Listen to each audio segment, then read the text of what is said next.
에스겔서 3장 12절에서 21절 말씀 제가 봉독해 드리겠습니다. 때에 주의 영이 나를 들어 올리시는데 내가 내 뒤에서 크게 울리는 소리를 들으니 찬송할지어다 여호와의 영광이 그의 처소로부터 나오는도다 하니, 이는 생물들의 날개가 서로 부딪히는 소리와 생물 곁에 바퀴 소리라. 크게 울리는 소리더라. 주의 영이 나를 들어 올려 데리고 가시는데 내가 근심하고 분한 마음으로 가니 여호와의 권능이 힘있게 나를 감동시키시더라. 이에 내가 데라빕에 이르러 그 사로잡힌 백성 곧 그발 강가에 거주하는 자들에게 나아가 그 중에서 두려워 떨며 7일을 지내니라. 7일 후에 여호와의 말씀이 내게 임하여 이르시되 인자야, 내가 너를 이스라엘 족속의 파수꾼으로 세웠으니 너는 내 입의 말을 듣고 나를 대신하여 그들을 깨우치라. 가령 내가 악인에게 말하기를 너는 꼭 죽으리라 할 때에 내가 깨우치지 아니하거나 말로 악인에게 일러서 그의 악한 길을 떠나 생명을 구원하게 하지 아니하면 그 악인은 그의 죄악 중에서 죽으려니와 내가 그의 핏값을 내 손에서 찾을 것이고, 내가 악인을 깨우치되 그가 그의 악한 마음과 악한 행위에서 돌이키지 아니하면 그는 그의 죄악 중에서 죽으려니와 너는 내 생명을 보존하리라. 또 의인이 그의 공의에서 돌이켜 악을 행할 때에는 이미 행한 그의 공의는 기억할 바 아니라 내가 그 앞에 거치는 것을 두면 그가 죽을지니 이는 내가 그를 깨우치지 않음이니라. 그는 그의 죄 중에서 죽으려니와 그의 핏값은 내가 내 손에서 찾으리라. 아멘. 할렐루야. 2021년의 종점을 향해 나아가는 발걸음이 점점 빨라지는 것 같습니다. 이러한 때에 에베네셀의 하나님을 기억하며 임마누엘의 하나님을 의지하며 여호와의 이레의 하나님을 기대하며 예배의 자리에 나오신 여러분에게 충만한 하나님의 은혜로 인하여 기쁨이 넘쳐나는 복된 시간, 복된 삶 되기를 예수님의 이름으로 축복합니다. 옆에 계신 분과 함께 인사할 때 하나님이 성도님과 함께 하십니다. 그런 성도님을 뵈니 힘이 납니다. 은혜가 넘칩니다. 기쁨이 넘칩니다. 저도 여러분을 뵐 때 힘이 납니다. 네, 오늘 우리에게 주신 하나님 말씀을 통해서 우리에게는 파수꾼의 책임이 있습니다. 파수꾼의 사명이 있습니다. 이런 제목으로 하나님 말씀을 증거하겠습니다. 오늘 노트북 미리 얘기하는데 노트북이 조금 속도가 늦어요. 그래서 제가 조금 느릿할 것 같아요. 미리 말씀드립니다. 갈대아 땅 그발 강가에 포로로 잡혀간 사람들 가운데서 생활하고 있던 에스겔에게 하나님의 모습이 나타났습니다. 에스겔이 보여진 하나님의 모습은요, 지금까지 한 번도 보지 못했던 영광의 모습이었습니다. 그 모습을 에스겔이 우리에게 이야기하는데 참 정확하게 이게 무엇다 말하지 못하는 것들이 너무나 많습니다. 그래서 이것을 기록하는 에스겔도 답답했을 것 같아요. 내가 본 하나님의 모습은, 그 영광의 모습은 이런데 그것을 글로 쓰자니 참 답답할 것 같아요. 그래요. 그래서 그런 가운데서 저도 또 여러분에게 그것을 이야기하려니 글로 본 것을 또 말로 표현하자니 너무 힘이 드는 것 같아요. 한번 좀 보여주시면 좋겠는데. 그죠? 그래도요, 보지 않고 믿는 것이 더 좋은 믿음입니다. 우리가 비록 하나님의 그 에스겔이 본 그 영광의 모습을 보진 못했을지라도 그 영광의 하나님이 누구의 하나님? 나의 하나님이심을 믿는 자 복이 있습니다. 그래서 에스겔이 본 그 하나님의 영광의 모습을 성경에는 이렇게 기록했는데요. 북쪽에서부터 폭풍과 큰 구름이 오는데요. 폭풍과 큰 구름이 오면 어떤 마음이 들까요? 두려운 마음이 들 거예요. 그런데 그 폭풍과 큰 구름 가운데에서 불이 번쩍 번개가 치는 것 같이요. 그 빛이 번쩍이면서 사방에 비치고요. 그 불 가운데 중심에 용광로에서 불이 막 벌겋게 단 그 새 모양 같은 그런 벌겋게 단 새 모습이 나타났어요. 저게 뭐야? 하고 있을 때 그 가운데서 내 생물이 에스겔에게 보였습니다. 그 에스겔의 그 모습, 날개치며 날아오는 그 모습에 아무 말도 하지 못하고 있을 때 또 하나님께서 한 가지 한상을 보여주는데 큰 바퀴의 한상을 보여주십니다. 여러분, 바퀴는 어떤 모습이에요? 우리가 이런 동그랗게 되어졌잖아요. 타이어 저런 모양으로 되어졌는데 그 바퀴는 특이해요. 또 동그랗게 이렇게 있는데도 또 안쪽에도 또 바퀴의 모양이 또 있는 거예요. 그래서 어디로 가든지 거침없이 갈 수가 있어요. 또 크고 그 바퀴가 워낙 커서 막히는 것이 없어요. 또 그 바퀴 들레는 눈으로 가득 찼다 했습니다. 그러니까 하나님은 언제 어디든지 가시고자 하는 데는 다 가실 수 있고 우리의 모든 사정과 형편을 다 아시는 분이십니다. 그렇게 이제 보고 있는데 이 생물들 머리 위에 수정같이 맑고 깨끗한 그 궁창이 보이는데요.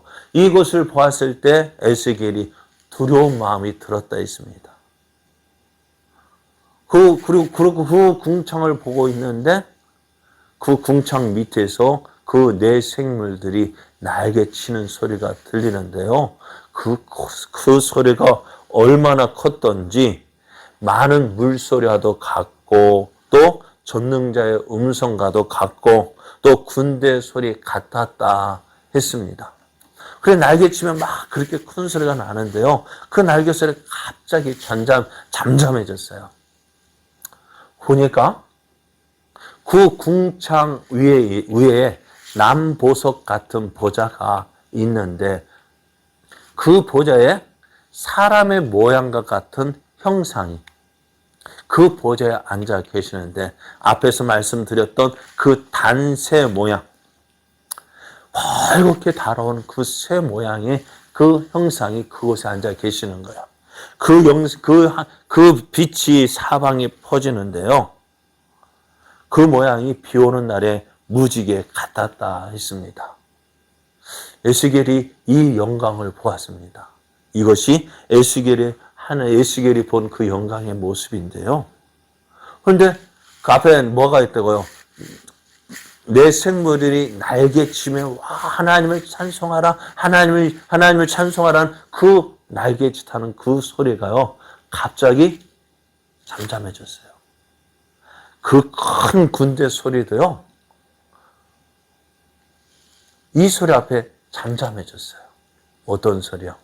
하나님께서 에스겔을 부르는 소리입니다.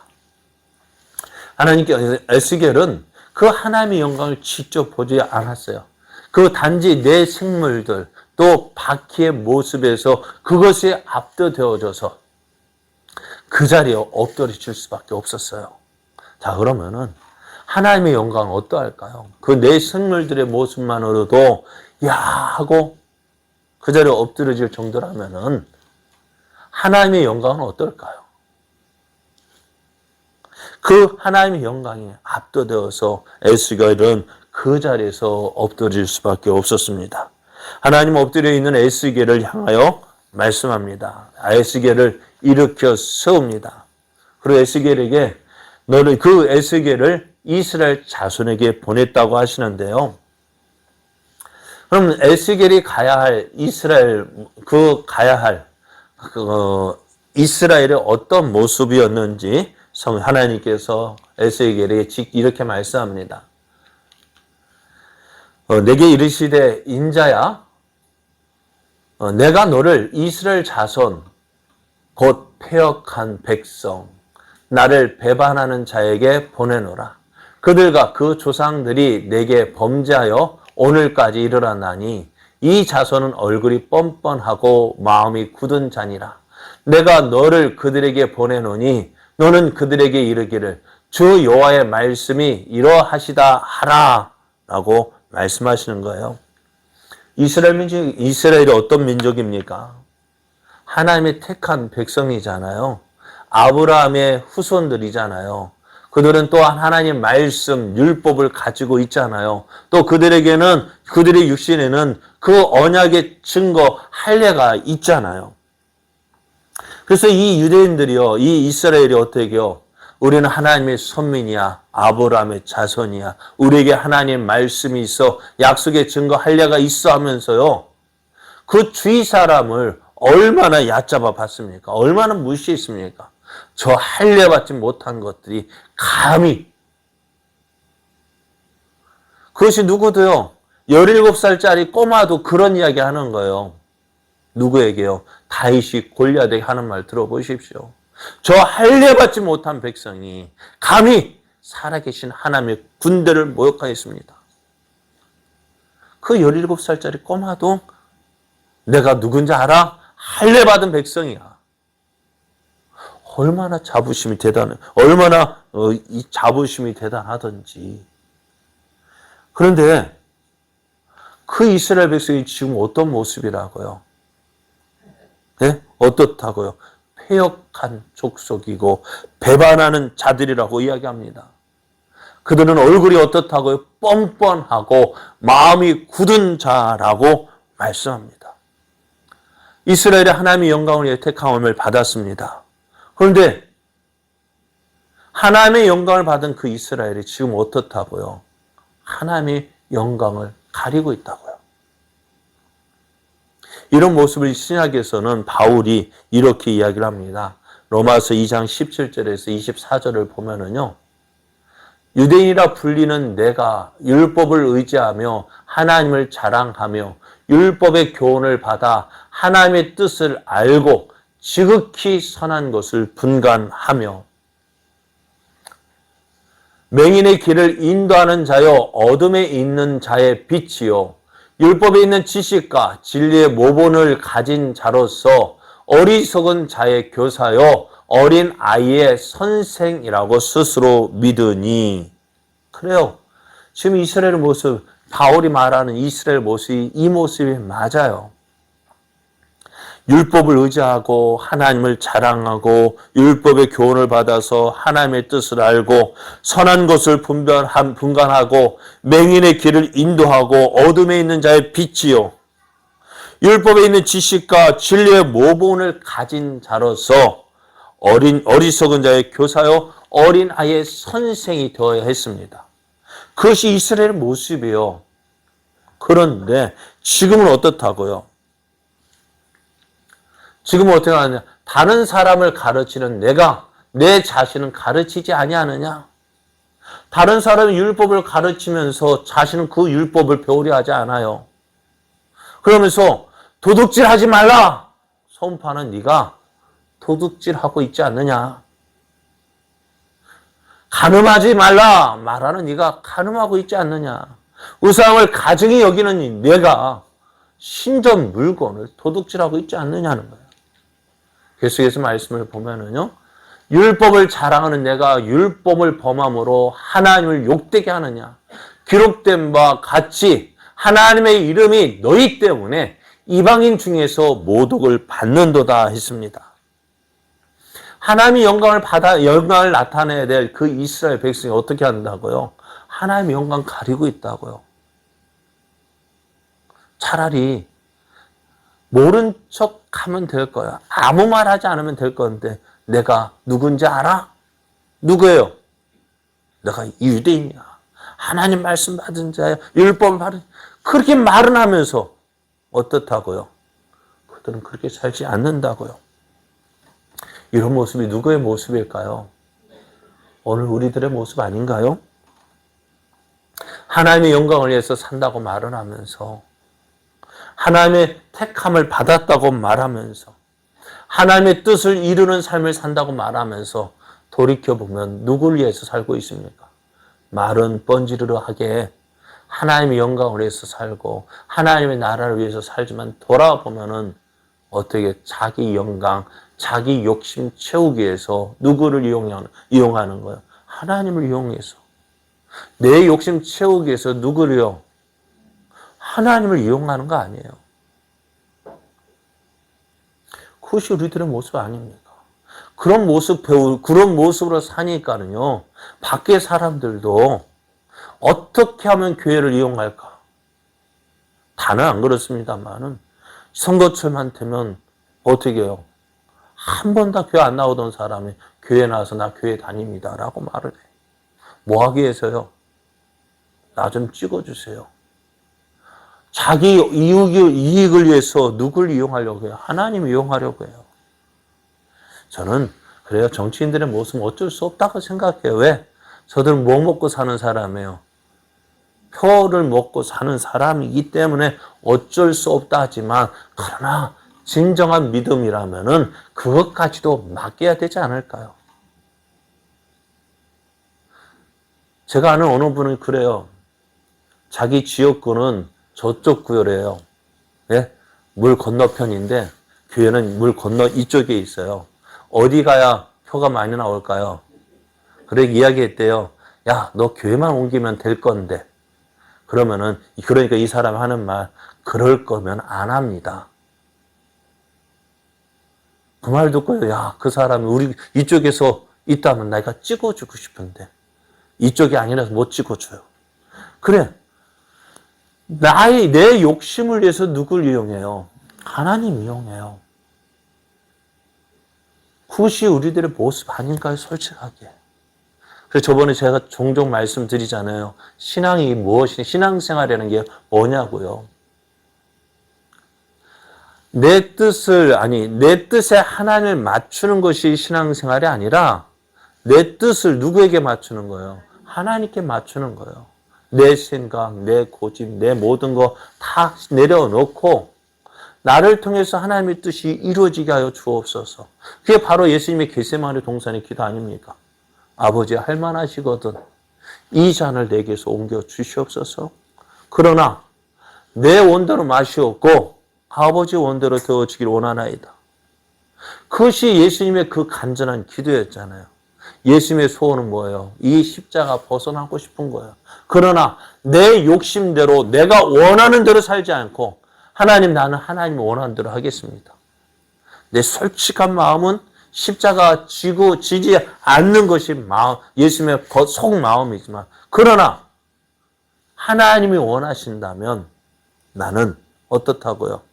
이 십자가 지겠습니다.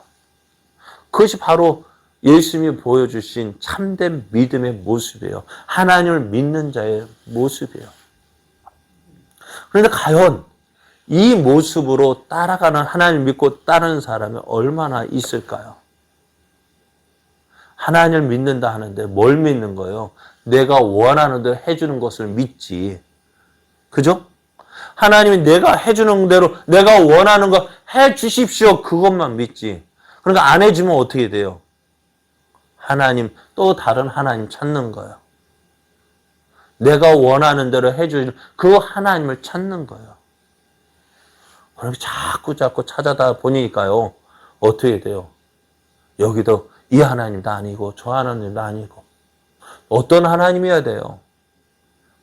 저기 신바트의 마술램프, 알라딘의 마술램프 구하는 거예요? 그게 신앙은 아닙니다. 자, 그렇게 살아가다 보니까 어떻게 해요? 믿지 않는 사람들도요, 우리의 믿음 인정할까 아니냐, 인정해 줄까요? 인정해 주지 않아요. 하나님의 영광을 나타낸다면서도 영광 나타내지 않고 오히려 하나님의 영광을 가리고 있잖아요. 그래요. 차라리 그래, 하나님께 이스라엘 택하지 않으셨다면 하나님 마음은 어떨까요? 속 편했을 텐데. 이스라엘 선택하지 않았으면 이런 걱정 안 해도 되잖아요. 또 우리를 택하지 않으면 어떻게 돼요? 하나님 참 마음 편했을 건데. 한번 하나님 물어보셔요. 하나님 나 택해가 속 많이 썩었죠. 한번 물어보셔요. 하나님이 얼마나 우리 때는 속을 많이 썩었을까요? 그게 꼭 누구 같아요? 부모가 자식을 바라보는 마음 같아요.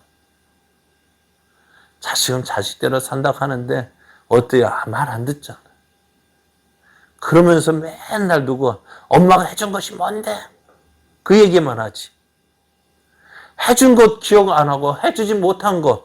여러분, 해주지 못한 것 때문에 부모의 마음이 얼마나 썩는지 모르죠. 여러분 아시죠? 저기 다민이 아니? 여기 현세 아니? 해주면 마음 편한데 해주지 못하는 것 때문에 속 썩는 부모의 마음을 누가 알까? 저도 몰랐어요. 저도 애들 키워보니까 알겠더라고요. 다민아, 현서야 너희도 이제 조금 있으면 알 거야. 그때 되면 후회할 거야. 차라리 하나님께서 우리 선택하지 않았으면 너무너무 좋을 텐데 얼마나 속 편하겠어요. 그런데 우리를 택하신 그 죄라고 하면 그렇지만 그것 때문에 얼마나 속썩입니까? 그러면서 우리는 이야기해요. 우리 없으면 하나님 어떻게 영광 받으실 건데? 그죠? 나 없으면 하나님 어떻게 영광 받으실 건데? 그런 소리 하지 마십시오. 하나님 우리 없어도요. 하나님의 영광을 하나님 스스로 나타내실 수 있습니다. 어떻게 해요? 이스라엘 블레셋에 빼앗긴 언약궤 보십시오. 하나님의 영광이 이스라엘에게서 떠났어요. 그런데 그 영광을 누가 다시 찾아옵니까? 하나님이 찾아오시잖아요. 이스라엘에게 빼앗긴 언약궤 찾아왔습니까? 아니요. 빼앗긴 언약궤 찾지 않았어요. 하나님께서 영광을 나타내셔서 블레셋의 5도시를 돌아가면서 그들을 꼼짝 못하게 하고 그 하나님 앞에 어떻게 해요? 2손 2발 들고 제발 우리에게서 떠나가십시오. 그래서 어떻게 해요? 그 언약궤를 돌려보냈잖아요. 그럼 돌려보냈다면 이스라엘은 어떻게 해야 될까요? 야, 우리가 빼앗긴 하나님 언약궤가 돌아왔다면서 그 언약궤를 모셔드려야 될 텐데 어디요? 저 변방 그 블레셋과 이스라엘 국경 그 부근에 그냥 내버려 두는 거예요.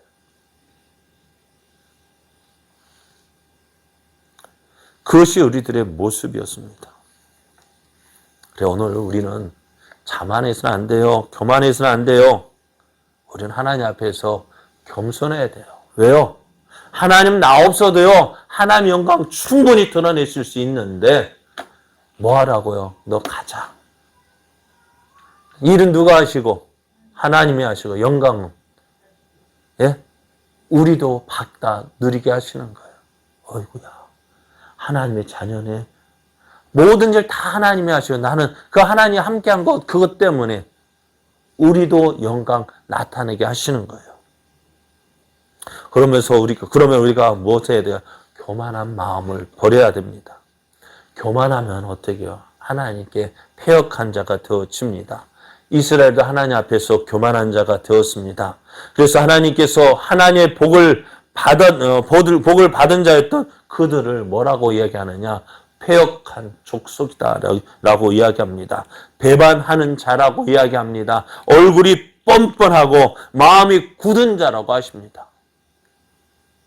그래서 저들에게 하나님께서 어떻게 해요? 하나님의 선지자를 얼마나 많이 보냈습니까? 그런데 저들은 어떻다고요? 하나님의 말씀을 듣고 회개했습니까? 돌아오지 않았습니다. 이런 모습이 이스라엘 모습이 아니잖아요. 이것이 하나님께서 계획하신 모습이 아니잖아요. 그런데 왜 그렇게 되었을까요? 하나님 답답한 마음 가지고 이렇게 이야기합니다. 뭐라 말씀하시느냐? 에스겔을 이스라엘 가운데로 보내면서 하는 말이 너를 언어가 다르거나 말이 어려운 백성에게 보내는 것이 아니요 이스라엘 족속에게 보내는 것이라. 너를 언어가 다르거나 말이 어려워 내가 그들의 말을 알아듣지 못할 나라들에게 보내는 것이 아니니라. 내가 너를 그들에게 보냈다면 그들은 정녕 내 말을 들었을 것이다 말씀합니다. 무슨 말씀이냐면요. 지금 이스라엘 에스겔은 어느 나라 말을 쓸까요? 히브리어를 써요. 이스라엘 사람 히브리어 써요. 그리고 누구에게 보내느냐? 같은 동족인 이스라엘 사람에게 보내요. 그러니까 그들과 같은 말을 하고 있고요. 같은 시대니까 같은 거의 비슷한 생각을 하고 있고요. 그들에게 가서 하나님 말씀을 전하는데 어떻다고요? 듣지 않는다고. 차라리 너를 어디 말이 통하지 않는 저 다른 나라, 우리 같으면 어디로요? 영어권이나 저도 동남아 쪽이나 그쪽으로 보내서 말도 안 통하는 곳에 우리를 보내면 어떡할까요? 답답할 거 아니에요. 말이 안 통하니까 무엇 전하겠어요? 그럼에도 불구하고 어떻다고요? 말이 통하지 않는 그곳에 가서 네가 하나님 말씀을 전한다면은 그래도 저들은 어떻다고요? 하나님 말씀을 들을 것인데 같은 말 쓰고 같은 언어, 그러니까 같은 생활하는 그들인데도 불구하고 하나님 말씀을 듣지 않는다는 거예요. 대표적인 얘기가 그렇잖아요. 요나 보십시오. 요나가 하나님 말씀 받아서 어디로 갔어요? 니느에 가서 하나님의 심판을 전했더니 그들은 회개하고 하나님 믿고 하나님께로 돌아왔어요. 그래서 하나님 심판을 면할 수가 있었어요. 그런데 그 시대에 누구냐? 이스라엘은 어땠을까요? 여로보암 때에. 여로보암 2세 때인데요. 너무너무 나라가 잘 먹고 잘 사는 거예요. 그랬더니 이들이 어떻게 되어지느냐? 호세아가 이들에게 하나님 말씀을 전하는데 뭐라 말씀하느냐? 호세아서 4장 6절 7절을 보면 이렇게 말씀해요. 내 백성이 지식이 없음으로 망하는도다. 내가 지식을 버렸으니 나도 너를 버려 내 제사장이 되지 못하게 할 것이요. 내가 내 하나님의 율법을 잊었으니 나도 내 자녀를 잊어버리리라. 그들은 번성할수록 내게 범죄하니 내가 그들의 영화를 변하여 욕이 되게 하리라 말씀하셔요. 잘 먹고 잘 살게 되니까 어떻게 해요? 하나님 잊어버리는 거예요. 범죄하게 되어집니다. 그럼에도 어떻게 저들에게 이 말씀을 전할 호세 선지자들을 보내시잖아요. 얼마나 답답하시면 남쪽 유다 왕국의 사람을 어떻게 북이스라엘의 선지자로 보내서 하나님 말씀을 전함에도 불구하고 저들은 듣지 않는 거예요. 무엇 때문에요? 얼굴이 뻔뻔하고 마음이 굳어서요. 그래서 하나님께서 저들에게 어떻게 하셔요? 그럼에도 선지자를 보내는 이유가 뭘까요? 그럼에도 선지자를 보내는 이유가 뭘까? 그럼에도 말 안 듣는 그 뻔뻔한 백성들에게 오늘 누구를 에스겔을 보내는 이유가 뭘까요? 예? 돌아오라는 거예요. 그럴지라도 지금 돌아오라는 거예요. 하나님은 신실하신 하나님이시기에 저들을 심판하셔서 지금 이스라엘을 2차 포로, 3차 포로, 2차 포로까지 이제 마지막 날이 얼마 남지 않았어요. 3차 심판 때, 3차 바벨론 침공 때 이스라엘이 망하는, 예루살렘이 망하는데 지금 누구예요? 에스겔이 2차 포로 때 끌려왔잖아요. 얼마 남지 않았어요. 그럼에도 그런 증거들을 보여줌에도 이스라엘은 어떻게 해요? 듣지 않아요. 듣지 않고요. 매를 맞아도요. 회개하지 않고요. 잘못된 길에서 돌이키지 않는 이스라엘 보시는 하나님 마음 어떨까요? 그냥 모르는 것처럼 버리셔도 되지 않을까요? 그럼에도 하나님은 저들을 버릴 수가 없어요. 그래서 에스겔을 보내시는 것입니다. 그러면서 보내시는 이유를 이렇게 말씀해요. 그들은 패역한 족속이라. 그들이 듣든지 아니 듣든지 그들 가운데 선지자가 있음을 알지니라. 그들은 패역한 족속이라도 하나님을 선지자를 보내서 말씀을 전하는 이유가 뭐냐? 하나님이 너와 함께 있다라는 사실을 알려주기 위함입니다. 여러분 한번 생각해 보세요. 보냄을 받는 에스겔은 뭐가 될까요? 저들은 들어야 안 들어요? 안 들어요. 그러면 그들에게 보냄을 받은 에스겔은 뭐가 될까요? 그래, 요나는 말이 다른 나라에 가서 하나님의 심판을 전했더니 회개하고 저들이 하나님을 찾았습니다. 그런데 지금 이스라엘은 어떻다고요? 아무리 전해도 들어요, 안 들어요? 안 들어요. 그래요, 여러분. 뭔가 하면은 그래도 뭔가 좀 기미라도 좀 보여야 힘이 날 거 아니에요. 뭔가 하면은 뭔가 좀 될 것 같은 기미가 보이면은 힘이 날 건데 아무런 기미가 보이지 않는 거예요. 힘이 날까 안 날까요? 안 나는 거예요.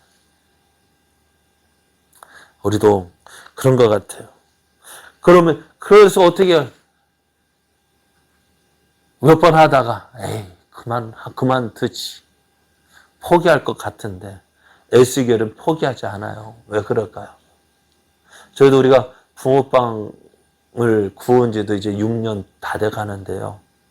죄송합니다. 이제는 저는 붕어빵 먹고 온 사람 없다 했지만은 그래도 계속 굽는 이유가 뭘까요? 붕어빵을 통해 열매가 걷어지고 있거든요. 그렇잖아요. 붕어빵 때문에 우리 교회 많은 교회 택하려 하다가도 붕어빵 때문에 우리 교회 택하신 분들도 있잖아요. 붕어빵 먹지 않았을지라도 그러니까 그거 보고 어떻게 해요? 힘이 나는 거예요. 아, 그래도 할만하다. 왜?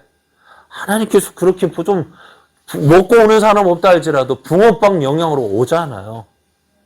그리고 교회 가요. 교회 소문이 달라졌어요. 교회 소문이 달라진 거예요. 제가 몇 년 전에도 이야기했더니 저 남북교회 이야기를 하더라고요. 남북교회가 이야기가 언제예요? 지금부터 제가 15년 전에 있었던 일을 이야기하면, 제자교회 남북교회에서 나왔었다지. 그 이야기, 저도 기억 못하는, 이야기하고 있는 거예요. 그런데 지금은요, 그런 이야기가 싹 들어가고, 붕어빵 교회. 소문이 달라졌어요. 그러고 보니까 어떻게 돼요? 희망이 있어요. 조금만 더 우리가 수고하면. 그동안 열매를 거두지 못한 이유는 뭐예요? 뿌리지 않았기 때문에. 죄송해요. 저도 와가지고 전도 하라 말만 했었지. 저부터 전도 안 했잖아요. 뿌린 게 없으니까 열매가 없죠. 그런데 지금은 어때요? 조금씩. 그런 기미가 보이니까 어떻게 해요? 힘이 나는 거예요. 그러니까 매주마다 나가는, 제가 가장 기다려지는 날이 뭘까요? 언제일까요? 부모금. 주일은 기다려질까요? 안 기다려질까요? 기다려지긴 기다려지는데요.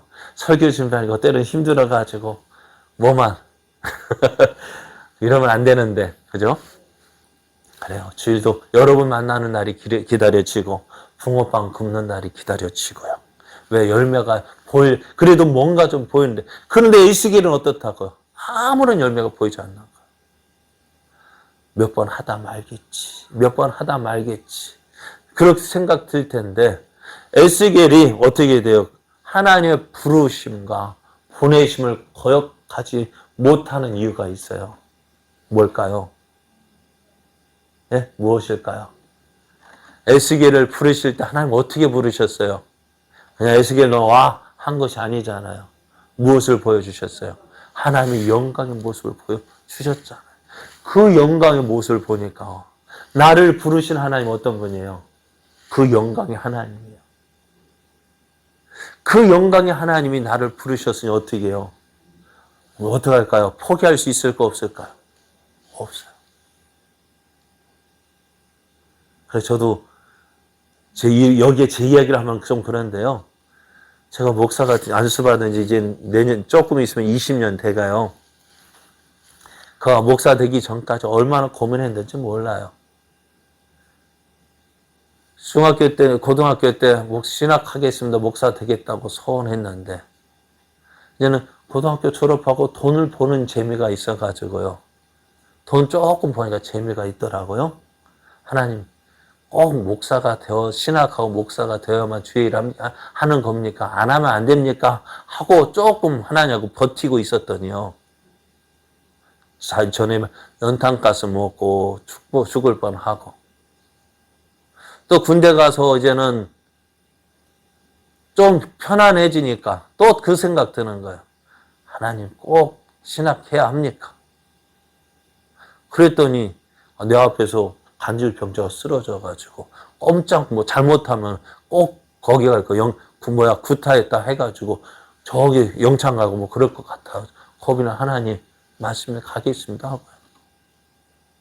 그러는 중에 저 뒤에 있는 사람이 편지가 오는데 당신 목사가 된다고 했어? 어떻게 알았는데? 그랬더니 저 사람 자기 그때 다니던 교회에 한 분이 오는데 저 사람 보고 당신 신학해야 돼. 목회자 돼야 돼. 저 사람 하는 말, 난 한 번도 그런 생각 안 해봤는데요. 그럼 너 사귀고 있는 사람 있지? 예, 있는데 물어봐. 그러니까 어떻게 돼요? 저한테 편지가 당신 그런 일이 있어? 저도 사귀면서 차마 내가 목사 되어야 된다는 얘기 못하고 숨기고 있었는데 들켜버렸어요. 그래가지고 지금 여기 와 있잖아요. 그러니까 그래서 어떻게 감사하게도 제가 목회하면서 괜히 됐다 후회해 본 적이 없어요. 왜? 너무나 분명한 것 같아요. 하나님 나를 부르셨구나 그 분명한 생각. 그러니까 어떻게 해요? 포기한다고도 할 수도 없고 안 한다고 할 수도 없고 오늘 내게 주어진 이 길이니까 하나님 가겠습니다. 그냥 하나님 끌고 가는 대로 어떻게 해요? 그냥 끌려온 것이 지금 여기에요. 그런데 돌이켜보면 그게 은혜더라고요. 그래 오늘 에스겔 보십시오. 아무런 열매가 없잖아요. 그럼 어떻게 그거 계속 하겠습니까? 그런데 뭐가 있어요? 하나님의 영광이 있습니다.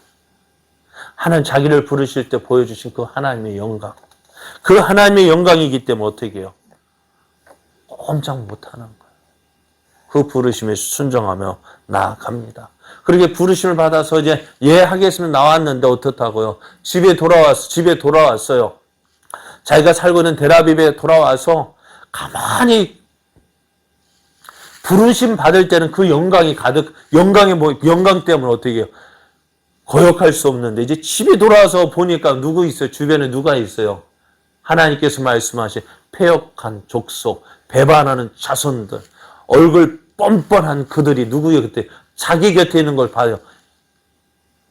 하나님 영광을 하겠습니다 했는데 실상 이스라엘 족속을 보니까 어떻게 해요? 전할 마음이 있을까 없을까요? 없는 거예요. 내가 어떻게 저들에게 하나님 말씀을 전해? 내가 어떻게 저들에게 하나님 말씀 전해? 두려워서 일주일 동안 끙끙 앓았던 거예요. 하나님 이거 두고 보면 안 되겠다 해서 하셔서 어떻게 일주일 뒤에 에스겔에 나타나셔서 하시는 말씀이 이 말씀입니다. 에스겔서 3장 17절 말씀을 보면은 이렇게 말씀해요.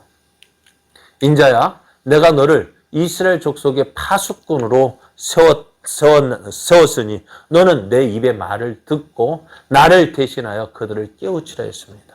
내가 너를 이스라엘의 파수꾼으로 세웠다 말씀합니다. 파수꾼이 뭔가요? 예? 보초야. 우리가 말하는 보초예요. 보초가 뭐예요? 밖에서 누가 오는지 감시하고 또 이상한 징후가 보이면 어떻게 해요? 보고해서 준비하도록 하는 것이 파수꾼의 임무입니다. 그러니까 높은 곳에 가서 잘 보이는 가서 봅니다. 그럼 만약에 저쪽에서 이상한 징후가 보이면 어떻게 돼요? 보고해야 되는데 보고 안 하면 누구 책임이에요? 이 파수꾼의 책임입니다. 그런데 보고했어요. 그럼 누구 책임일까요? 이제 내 책임은 아니에요. 오늘 하나님께서 이스라엘의 파수꾼으로 에스겔을 세웠어요. 그러면 에스겔은 무엇을 전해야 될까요? 이스라엘에게 일어날 일, 앞으로 되어질 일을 경고해야 되는데 그것이 무엇일까요? 하나님의 심판이에요. 이스라엘을 향한 하나님의 심판의 말씀을 전해야 돼요. 여러분, 하나님께서 이스라엘을 공격하신대요. 심판하신대요. 그래서 이스라엘을 위해서 너는 이스라엘의 파수꾼이 되어서 하나님 말씀을 전하라고 말씀해요. 그러면 내가 주는 말 그들에게 전해서 저들이 들으면 듣든지 안 듣든지 어떻게 네가 전하면 너의 책임은 다 했다는 것입니다. 오늘 우리가 해야 할 일이 바로 그거예요. 여러분, 전도가요, 어떻다고요? 전도 쉬워요? 어려워요? 예? 어렵고도 저는 쉬워요.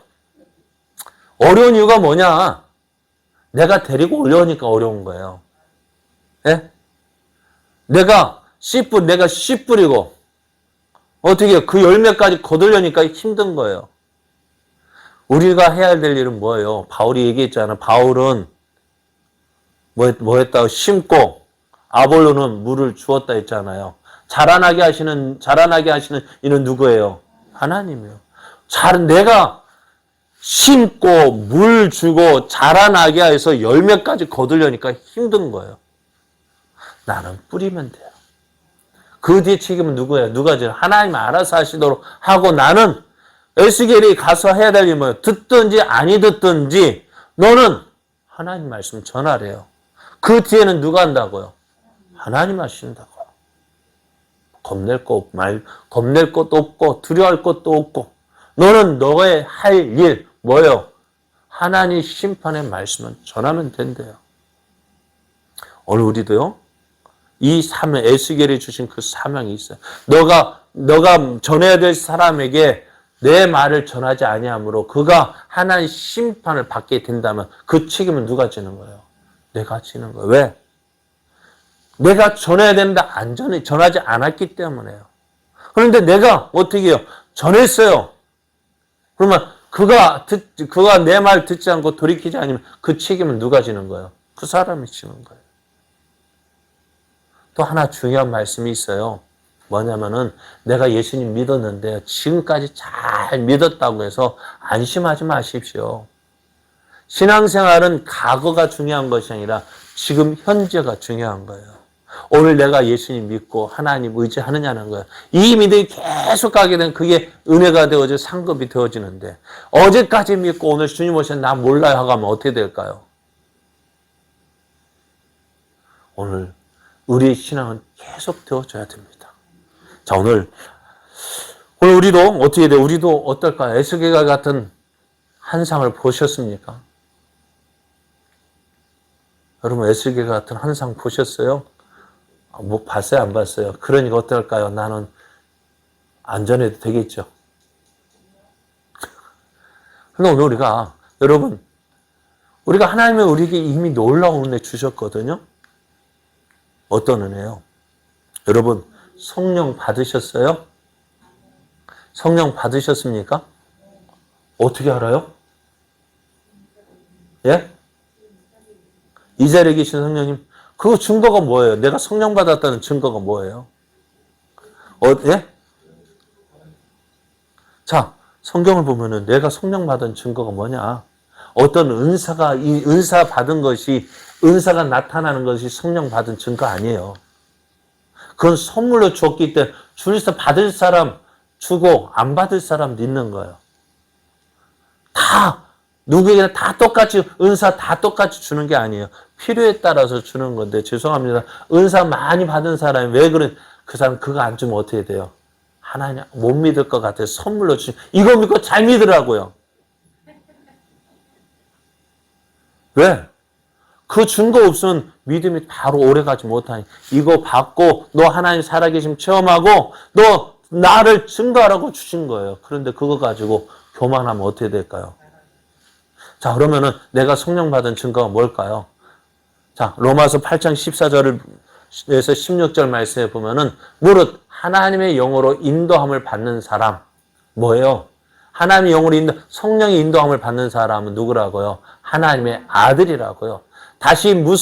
너희는 다시 무서워하는 종의 영을 받지 아니하고 양자의 영을 받았으므로 우리가 하나님을 뭐라 부른다고요? 아빠, 아버지라고 부른다고요. 여러분 하나님 아버지라고 못 부르는 분 계십니까? 난 여지 지금까지 하나님 아버지라 못 부르겠는데요. 그런 분 계세요? 그럼 하나님 뭐라 부르셔요? 아버지라고 부르시나요? 그럼 뭐라고요? 하나님의 영으로 인도함을 받는 사람, 성령을 받은 사람이라고요. 그래서 성령님도요, 우리가 하나님의 아들인 것을 어떻게 친히 증거하시는데 너 하나님의 자녀야. 성령님이. 그러니까 우리가 하나님 아버지라고 부를 수 있는 거, 성령님 너는 하나님의 자녀야. 계속 우리에게 말씀하시고. 그러니까 우리 안에 성령님 계신 거예요. 또요, 고린도전서에 보면은 고린도전서 12장 3절을 보면 그러므로 내가 너에게 알리노니 하나님의 영으로 말하는 자는 누구든지 예수를 저주할 자라 하지 아니하고 또 성령으로 아니하고는 누구든지 예수를 뭐라 할 수 없다고요. 주시를 예수님이 내 죄 때문에 죽었다 말할 수가 없는 거예요. 그러니까 오늘 여러분 나는 지금 어떻게 해요? 성령 못 받았다고 받았다고요.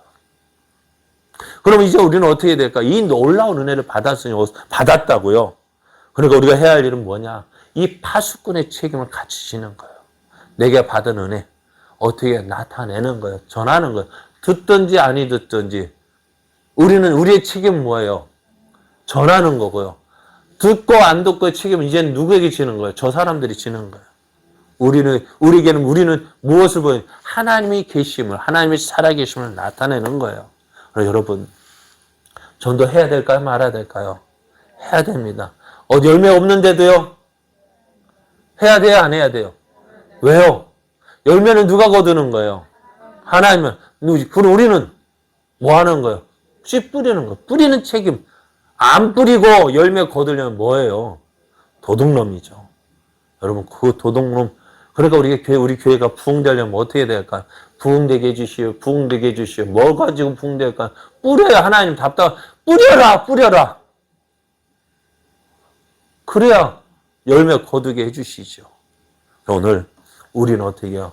이 열매를 거두기 위해서 어떻게 해요? 오늘 파수꾼의 사명이 있습니다. 책임을 져야 돼요. 한 영혼 한 영을 바라보면서 하나님 이 사람이 택할 사람입니까? 그래서 찍어보고 전하는 거예요. 그 사람이 듣고 안 듣고 믿고 안 믿고는 이제 누구 책임이에요? 그 사람 책임이고 나는 뭐예요? 전할 책임 다 하는 거예요. 그러니까 여러분 한마디 예수 믿으세요. 그 말 한마디가 어렵죠? 그러니까 우리가 삶을 통해서 보여줘야 되고요. 말을 통해서 나타내야 돼요.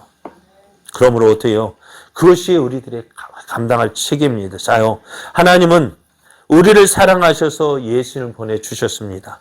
우리를 위하여 십자가에 죽게 하시고 이제 우리를 하나님의 자녀 삼아 주셨습니다. 이 사랑받은 우리들 이제 나가서 이 사랑 전해야 될 책임이 있어요. 그것이 우리들의 사명입니다.